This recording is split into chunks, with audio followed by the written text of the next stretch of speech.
warahmatullahi wabarakatuh. Nah, di video kali ini di mata kuliah Psikologi Perkembangan Anak, saya akan mempresentasikan modul 5 yang berjudul tentang perkembangan moral dan agama pada anak usia 4 sampai 6 tahun. Jadi kita memulai presentasinya. Saya akan memperkenalkan diri saya dulu. Saya bernama Rekananda Putri, NIM 85958084. Adapun ibu dosen yang saya hormati, Ibu Siti Ayu Wahida, SPD MPD dari Universitas Terbuka Sulawesi Barat Majene dengan program studi pendidikan anak usia dini.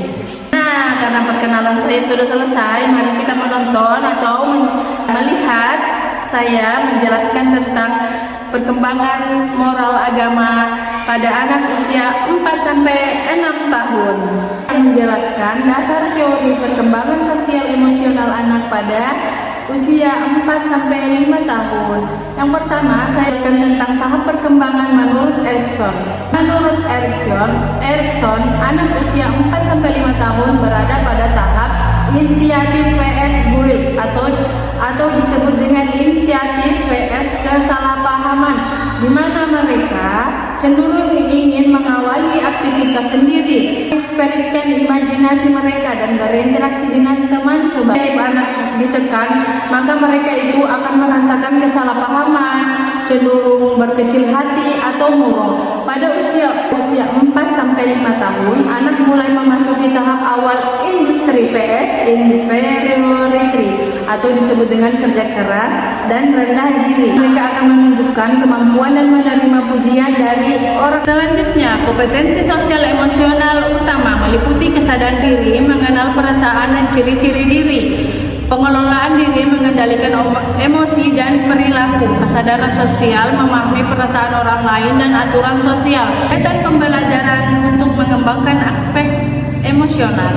Selanjutnya ada kegiatan untuk kesadaran sosial seperti anak-anak bermain peran, mengajak anak-anak untuk memainkan peran dalam situasi sosial sehari-hari seperti berbelanja atau berkunjung ke dokter, memahami perspektif orang lain yang bagaimana berinteraksi dengan. Ada kegiatan bermain dengan teman sebaya, memberikan kesempatan kepada anak untuk bermain atau bekerja sama dalam kelompok, seperti membangun menara dengan balok atau membuat kerajinan bersama untuk belajar, berbagi, dan bekerja sama. Selanjutnya ada kegiatan untuk mengambil keputusan atau mengajarkan anak untuk bertanggung jawab.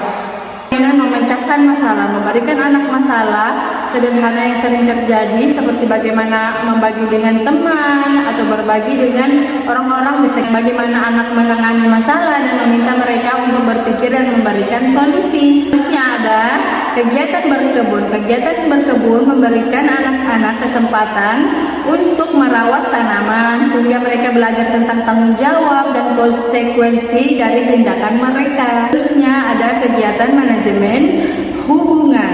Kegiatan berbicara dan mendengarkan, memberikan kesempatan kepada anak untuk berbicara tentang perasaan dan pengalaman mereka, serta mendengarkan teman sebaya bercerita untuk meningkatkan kemampuan berkomunikasi. Selanjutnya ada kegiatan berbagi kebahagiaan, mengajak anak untuk berbagi makanan, mainan, atau cerita menyenangkan dengan teman sebaya mereka atau teman-teman sekitar mereka untuk meningkatkan rasa empati dan kepedulian mereka kepada orang-orang di sekitar mereka. Selanjutnya ada implikasi untuk guru dan orang tua, menciptakan lingkungan yang aman dan mendukung. Lingkungan belajar harus membuat anak merasa aman, diterima, dan dihargai sehingga mereka merasa bebas mengekspresikan diri mereka. Menjadi contoh yang baik untuk anak. Seperti guru dan orang tua harus menunjukkan perilaku yang baik, emosional yang positif seperti menghargai orang lain, mengendalikan emosi, dan bekerja sama dengan orang-orang di sekitar. Selanjutnya ada memberikan pujian dan pengaturan positif seperti memberikan pujian yang jujur kepada anak-anak dan spesifik kepada anak ketika mereka menunjukkan perilaku sosial mereka dengan seperti memberikan pujian yang jujur dan spesifik kepada anak ketika mereka menunjukkan perilaku sosial emosional yang baik. Perilaku sosial emosional mereka yang baik untuk meningkatkan kepercayaan diri mereka. Nah, karena presentasi saya sudah selesai, saya ucapkan terima kasih kepada Ibu dan teman-teman yang sudah meluangkan waktunya untuk menonton. Sekian dan terima kasih. Mohon maaf jika masih banyak kesalahan atau masih banyak kekurangan. Saya ucapkan terima kasih dan Assalamualaikum warahmatullahi wabarakatuh.